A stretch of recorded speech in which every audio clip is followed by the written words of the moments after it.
Hello friends, welcome to a new watercolor tutorial. I am VanidasMangathil.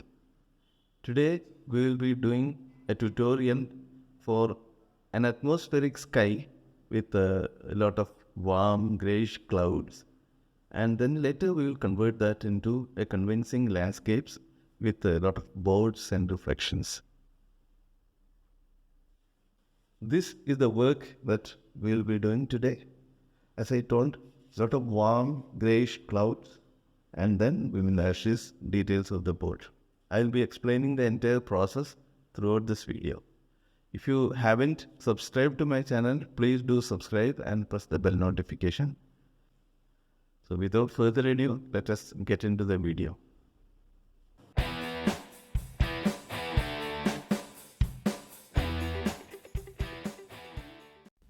I have taken a quarter sheet of cold pressed watercolor paper, and it's a 300 GSM paper, roughly 300 GSM, and I am making a kind of horizon line.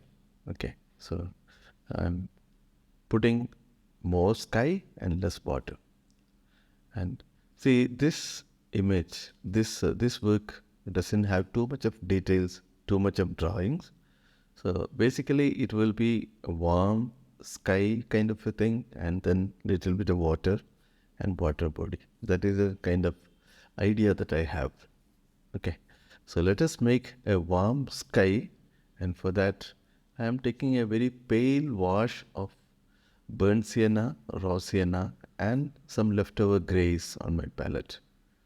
Okay, I am kind of filling the paper with this warm wash, and as I reach to the top of it, top of the sky, I am adding little bit more blue so that the sky looks little bit more bluish at the top.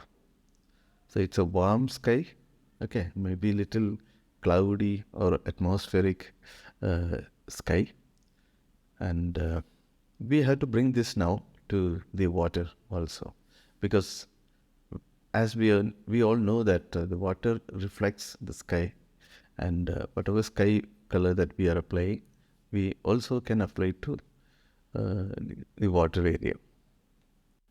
Now let us mix some bluish color, and let us apply that to the bottom of the water area, because we have made the top of the sky with blue color. So the top of the sky will reflect at the bottom of the at the bottom area, and then we need the similar color at the bottom of the water. Okay, I think we need little bit more warmer color on the around the horizon, so I'm adding little bit more yellow, I mean raw sienna to the horizon area.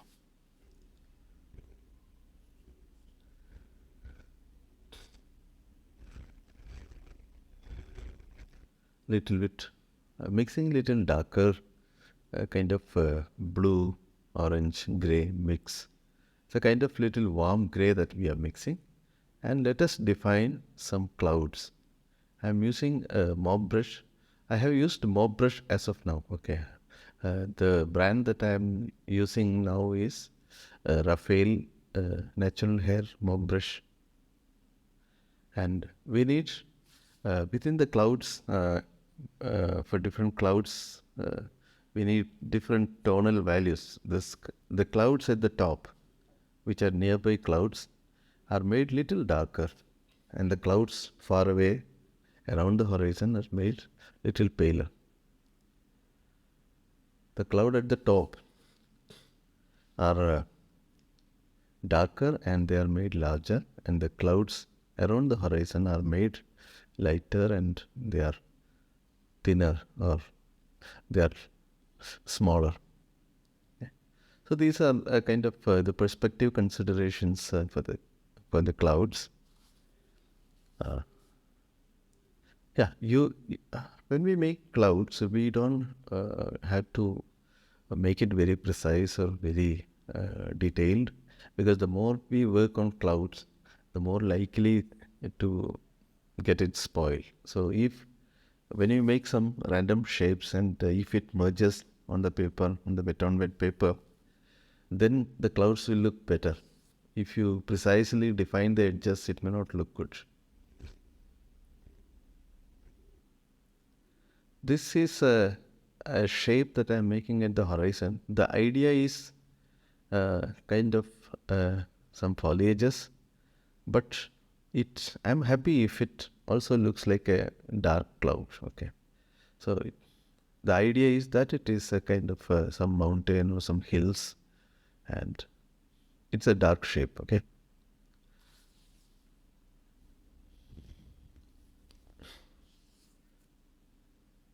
So here I am making some warmer color because I wanted to create an illusion that there are some lights happening there. So I am making it little warmer color so that as if some light is hitting on that area.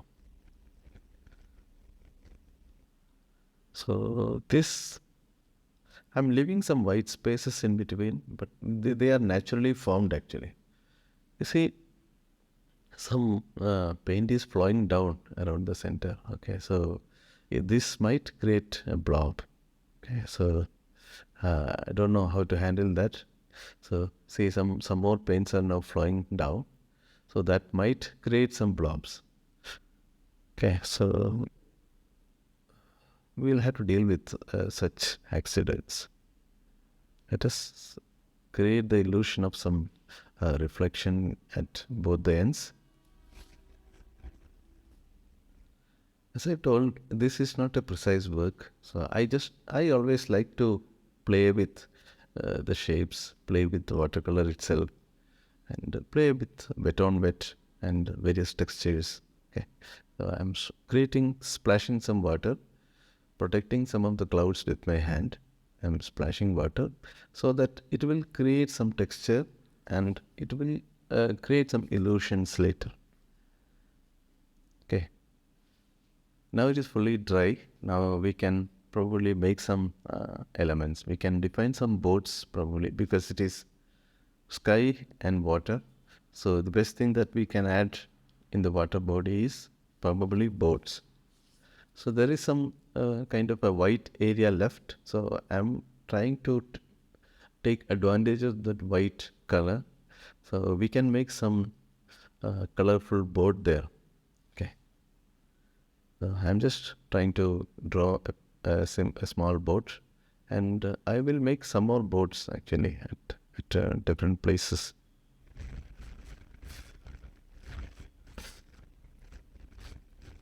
If you're finding this as valuable, interesting, please do subscribe to my channel and press the bell notification.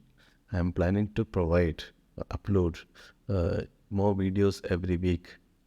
So if you have any questions, any suggestions, please do write them into the comment box below. So the more you provide your input, the better I can make the content of my future videos. So please share your thoughts, your suggestions in the comment box below.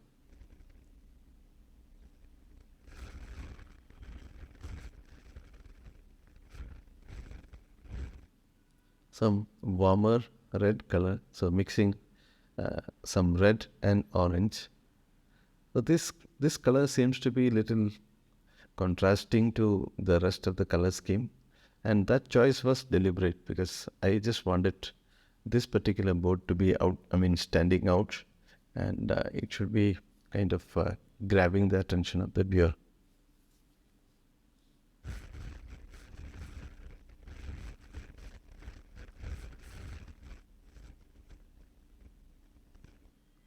Right, now this looks like a boat shape as of now, and I'm using a round synthetic brush.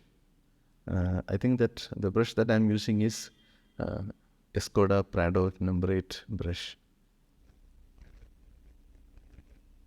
and some more darker some more boats at the darker side. So I'm using some darker color for the rest of the boats. Okay, these are just kind of shapes. Okay, let us define many boats. Okay, many boats, just few lines that just few lines will create the illusion of more boats there, some kind of boat shapes, and maybe some kind of shadows or reflections or whatever it is. Okay, so they need to be hooking properly to the ground. So we need either shadows or reflection to create the illusion that they are properly, placed, hooked on the ground, hooked to the ground. Okay, right. So some sort of reflection, some suggestion of reflections. So it is, the entire scene is kind of little grayish, warm grayish. So I wanted to retain that kind of a feel, that I don't want to create too much of contrast or too much of interest around the boards. So I might want some interest around the orange board, but the other boards and reflections, I am kind of going to make it, not very contrasting. Just suggesting the boards and reflections, that's it. I don't want too much attention of the viewer on those dark boards. Some boards, this side also, okay, so that the area looks little occupied, little busy.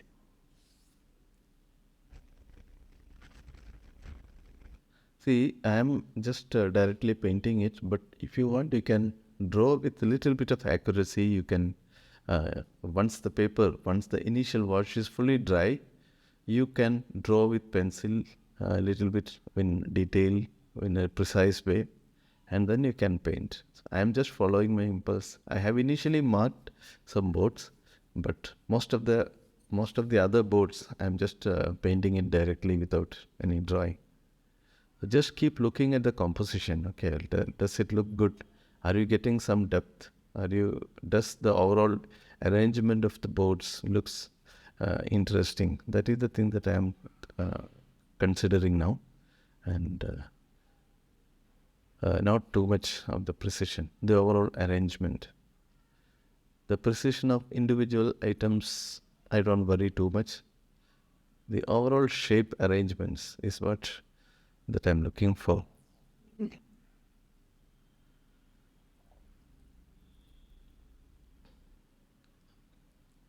I think some sort of reflection for the main board, and then we can treat it as mainly done. Okay, so this is a little important, this particular board and its reflection, because I am keeping this as the focal element. Okay, I'm sorry if you are getting some background noise. I don't have a soundproof room.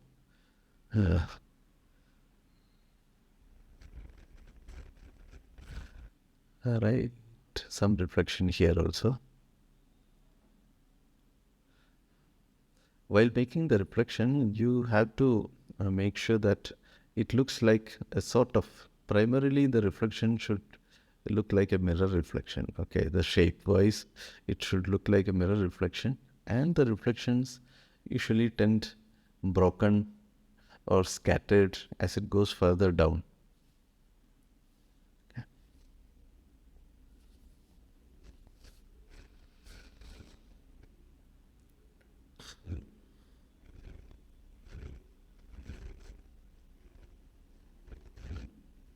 I think we are pretty much good.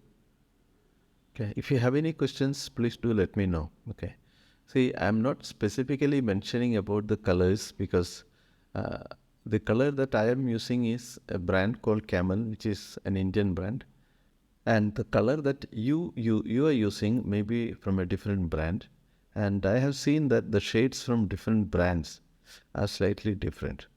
So you can pick matching colors from the brand that you are using, and precise matching of the colors is not essential. So what is more important is getting the tonal contrast, getting the some color contrast by using any suitable colors. Okay.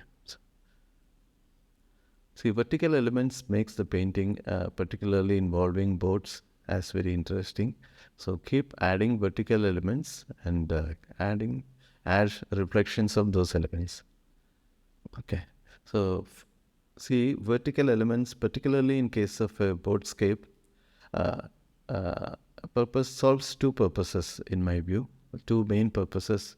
One is that these vertical elements connects the sky and the land together, sky and water together, and these vertical elements gives us opportunity to create lot of reflections, which will make the water interesting, which will make the overall scene as interesting.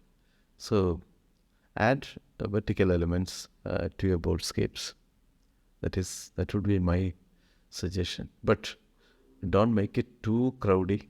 But reasonably, uh, reasonably crowdy looks good in my view. Okay, I think we are pretty much done.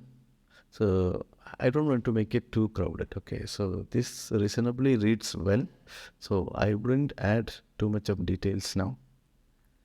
Little bit of suggestion for water moment. May make it little lively.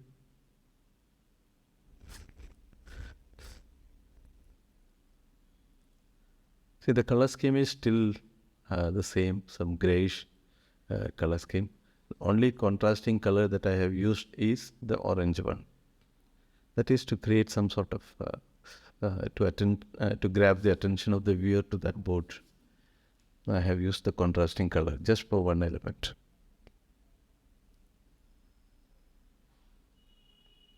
Hope you are finding these videos informative, interesting. If you have any suggestions for improving the content of this video, or if you wanted certain type of topics to be added to the tutorial, please do let me know. I just wanted to say that I don't create tutorials for florals or portraits, etc. So anything related to landscapes, streetscapes, etc., you can suggest. So thank you very much, and we'll see you soon in another tutorial. Thank you very much for staying with me throughout this video. I hope this video was informative, you are enjoying it, and if you are finding some value in the tutorial, if you are finding it helpful, you are able to learn something from this, please do subscribe and press the bell notification. And if you have any questions, suggestions or comments, please write them into the comment box below. I'll be more than happy to come back with an answer to your questions or suggestions. So we'll soon meet you with another interesting tutorial, and happy painting until then. Thank you.